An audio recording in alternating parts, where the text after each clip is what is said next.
Hello, I'm Dr. Cindy Grines, Chief Scientific Officer from Northside Hospital Cardiovascular Institute. I'm here today on behalf of the Journal of SCAI, and specifically of the Editor-in-Chief, Alexandra Lansky. We're going to discuss today a very interesting article from the Gulf region, and it's entitled "The Utility of SCAI Stages of Cardiogenic Shock to Stratify In-Hospital and Long-Term Risk in Acute MI-Related Cardiogenic Shock Patients." The presenter of this article is Dr. Rajesh Rajan from Kuwait, and panelists will include Mirvat Alasnag from Jeddah, Saudi Arabia. Welcome. Thank you very much. I'm going to talk about the utility and validation of SCAI stages of in acute myocardial infarction-related cardiogenic shock patients. So the background is the outcome of the patient with acute myocardial infarction-related cardiogenic shock stratified by the SCAI stages in the Gulf region are not well known. We analyzed the data from patients with acute myocardial infarction-related cardiogenic shock presenting to multiple centers across the Gulf region between January 2022 and December 2022. Patients were grouped according to SCAI stages classification. Group 1 consists of SCAI shock stages B and C. Group 2, SCAI shock stages D and E. The primary endpoints were survival at 6, 12, 18, and 24 months. Both univariate and multivariate statistical methods were employed in the analysis. The median follow-up was 6 months, and 31.1% of the patients were in Group 1 and 68.9% in Group 2. The survival rate in Group 1 was 87% at 6 months, 72% at 12 months, 56% at 18 months, and 48% at 24 months. And in Group 2, the survival rates at 6 months was 66%, and at 12 months, it was 29%, and 18 months, it was 14%, and by 24 months, it was just 4%. Survival progressively declined with stage E, the lowest, and Group 2 having more than threefold higher risk of mortality compared to those in Group 1 with a hazard ratio of 3.13. Additionally, a lower left ventricular ejection fraction, advanced age, and the presence of tachyarrhythmias were associated with increased mortality risk. You can see the survival analysis according to the SCAI stages. The advanced SCAI stages D and E showed a worse survival outcomes. And when we compared the survival analysis between Group 1 and Group 2, again, the Group 2, which consists of the advanced SCAI stage D and E, showed a worse survival outcome compared to the Group 1, which is B and C. So in summary of this study is like we stratified the 1,500 patients into two groups, Group 1 and Group 2. Group 1 consists of SCAI stage B and C, and Group 2 consists of D and E. And we analyzed the survival at 6, 12, 18, and 24 months. And at 12 months, in Group 2, the survival was just 66%, and Group 1 was 87%. And at 24 months, the survival was just 4% in Group 2, and in Group 1, it was 48%. So the conclusion, this study was the first study to validate SCAI-CSWG stages in a large cohort of patients with acute myocardial infarction related to cardiogenic shock. Advanced SCAI stages like D and E showed a markedly worse survival outcome compared to SCAI stages B and C. Majority of the patients underwent PCI first, then MCS, which did not change the outcome in SCAI stages D and E. Hence, we hypothesize that in late stages of cardiometabolic insult, the hemodynamic monitoring and the use of MCS followed by PCI may reduce the mortality in this patient.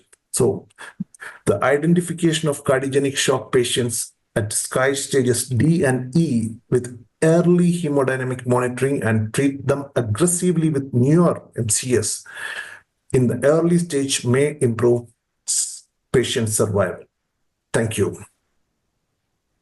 Okay, well, thank you very much. Rajesh, I wondered if you could give us a little more detail about this registry. Is this a prospective registry? How many countries are involved? How many hospitals are involved?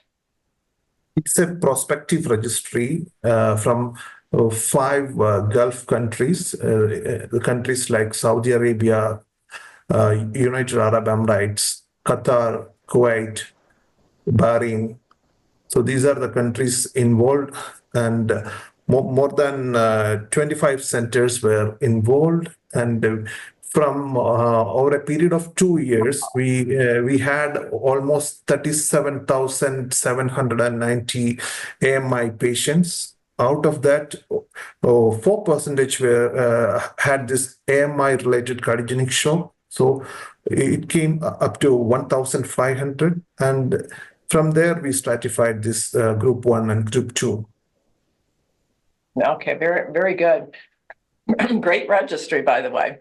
And these 25 centers that are participating, are they well versed in primary angioplasty and use of mechanical circulatory support devices? Yes, all tertiary care centers with advanced mechanical circulatory supports were there. And you had mentioned something about late presentation of cardiogenic shock, but I don't recall any numbers. Are these patients presenting early in their acute MI, or would you say some of them are later, a day or two after the acute MI? Early. Most of the cases we introduced mechanical support by 30-35 minutes. Oh, okay. So that's very early, because it's interesting. If you look at the early mortality, 6 months was actually better than expected, right? I mean, a lot of these cardiogenic shock trials have a 50% mortality either in hospital or at 30 days. And your mortality at 6 months looked reasonably good. But there was a steep decline after 6 months, you can see. And, by 24 months, it is 4%, Yeah, but what do you attribute that to? Do you think that was there an attempt for complete revascularization, or what do you think we need to do to improve that long-term survival? No, we hypothesize we need to introduce mechanically circulatory support first, then these patients should go for PCI. This may improve the outcome, because most of these patients went directly to the cath lab, had PCI, then came back to CCU, then introduced this mechanical circulatory support. So there was a delay in introducing the mechanical. So if we introduce this support early, it may improve the outcome. That's what we hypothesize, and I think the future studies should focus in that direction. I'm just wondering if the steep decline that we see is due to heart failure management after discharge. So they're in a tertiary care center. There is, the highest level of care. And so they survive hospital discharge. But after discharge, many of these patients go back to their peripheral hospitals, where perhaps we're not adequately optimizing heart failure management and so on. And so over the course of the next 18 months or so, or 20 months, out to 24 months, we're starting to see mortalities related to heart failure. And so it would be very good to see if we start building networks for heart failure and follow these patients and intensify medical therapy post-discharge. I'm wondering if we're going to change the trajectory of those kind of curves. Do we have any information on medical therapy after discharge? Yeah, but at present, I don't have the details. Yeah, most of the patients were on dual antiplatelets and full anti-ischemic and anti-failure medications.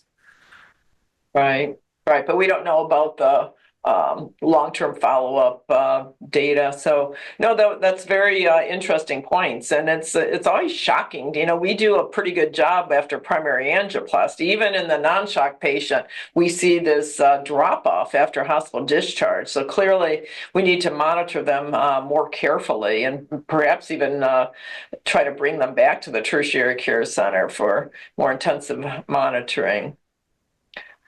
Mirvat, do you have any other comments on the acute management of these patients and how easy it is to identify those who need care escalated? I think in tertiary centers that actually have shock care and have mechanical support, many of them will have both shock teams and will have algorithms. But actually, a lot of centers don't. And I think this is now the pressing need in the region to make sure we have networks where we can transfer patients who are in shock. And we need more than just 5 centers or a handful of centers that are shock centers with algorithms and protocols and heart and shock teams.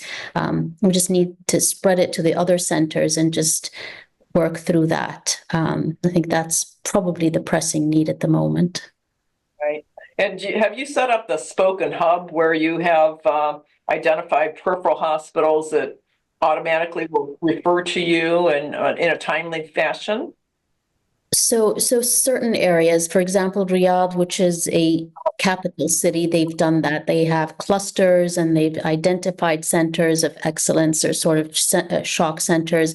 And they do have remarkable data, actually, and we've asked them to kind of submit it because it'd be important to learn from their analyses.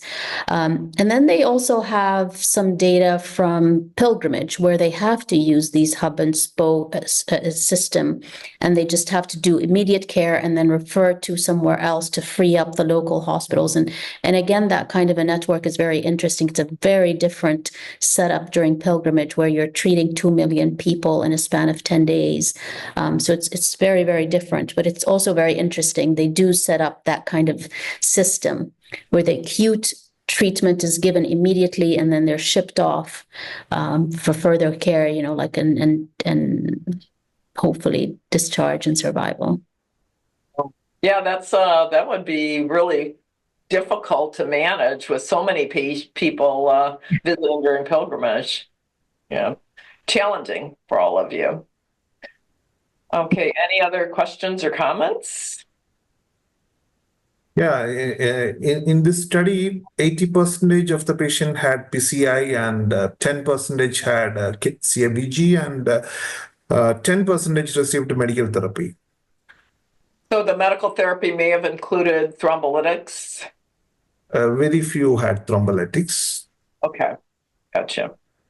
Okay, well, I congratulate everybody on this incredible undertaking. And you have a huge amount of patients with acute MI in your network. So lots of good studies can come from that. And I'm very impressed with your acute outcomes. So congratulations on that as well. And as Mirvat mentioned, I guess it's a work in progress time to look at the chronic care of these patients. But again, thank you so much for joining us today, and congratulations on this very interesting study.